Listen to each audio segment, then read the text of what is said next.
For the latest film interviews, reviews, and everything making news in pop culture, subscribe to Film Companion now. Meenakshi, one half of the couple in Meenakshi Sundareshwar, is a beguiling woman. She comes from a traditional middle-class Tamilian family in Madurai and is content to have an arranged marriage.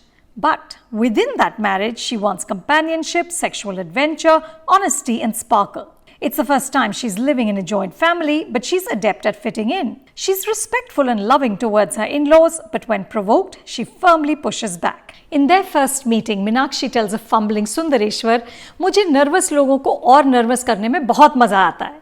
But she's also wise and forgiving. And above all, she's a Rajnikant fan. Thalaiva lights up her life. Sanya Malhotra portrays Meenakshi with a wonderful lightness of being. Like she did in Paglet, released earlier this year, Sanya propels the film without showy histrionics. This is an actor with emotional transparency who brings a character alive with small gestures and expressions.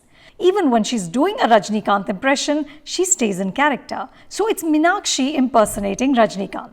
And even in moments of grief, Sanya doesn't overplay the drama. She's both eminently relatable and watchable. So is the first hour of Meenakshi Sundareshwar. Director Vivek Soni, who's co-written the romantic comedy with Arsh Vora, sets up the relationship between Meenakshi and Sundareshwar with warmth and wit. The two meet accidentally, but the match seems celestially ordained. Meenakshi Sundareshwar, another name for Shiv Parvati, is also one of the most revered temples in Madurai. But the couple's wedding night remains unconsummated because Sundareshwar has to leave early to report to a job in Bengaluru. Even before they have a chance to be friends, Meenakshi and Sundareshwar also have to shoulder the burden of a long-distance relationship. With precise writing and deft camera work, the DOP is Debojit Ray, Vivek establishes the families of Meenakshi and Sundareshwar, the various characters and the tensions within them. Sundareshwar doesn't want to join the family's sari business. His passion is coding, which he describes as an art. His father's casual disdain, his nephew's precociousness. The warmth between the women in the family is nicely etched. At their wedding, Sundareshwar's Bhabhi declares that since she is a Dhanush fan and Meenakshi is a Rajnikant fan, they were always meant to be family. The film is peppered with these lovely asides. Vivek also does well with the growing attraction between Meenakshi and Sundareshwar. The hesitant exchanges, the sly hand-holding, their slow discovery of who the other is. The affable awkwardness of their first kiss will make you smile.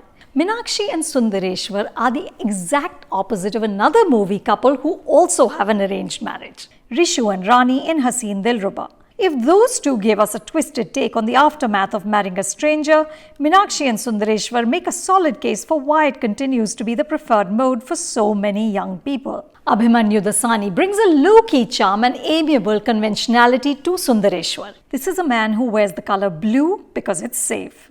Sanya's character has more verve, but Abhimanyu doesn't try to upstage his co-star. Both hit the right notes. You want Meenakshi and Sundareshwar to find happiness. The Madurai portions have specificity and detailing with solid casting by Taran Bajaj. The hapless tutor who can't get Sundareshwar's nephew to learn his math tables was my favorite.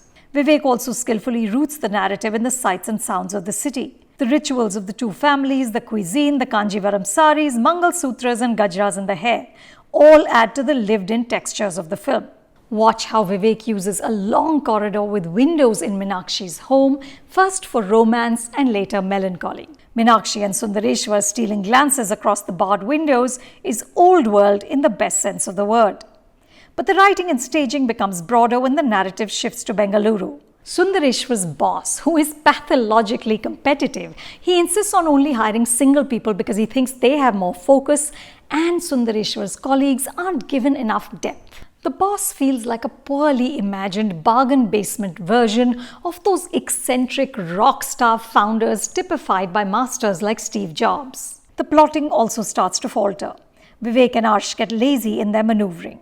They rely on tired devices like a jealous work colleague and an overbearing relative to push Sundareshwar and Meenakshi into corners. It's just too contrived. And even though the film gives Meenakshi ambition, she speaks about preferring to work in a smaller space where she can make a big difference, the narrative doesn't do much with it. I think many of the issues the couple face could have been avoided if Meenakshi had found a job that she could put her energy into. She might have been grateful for the long-distance husband then. What doesn't stumble is the terrific soundtrack by Justin Prabhakaran, especially the gorgeous Man Kesar Kesar and Vada Machane, which deserves to become a party anthem. The music infuses vitality into the film. Meenakshi Sundareshwar doesn't realize its full potential, but the film is sweet and undemanding enough you could see it on Netflix India. For more reviews like this, subscribe to Film Companion and don't forget to check out our website filmcompanion.in.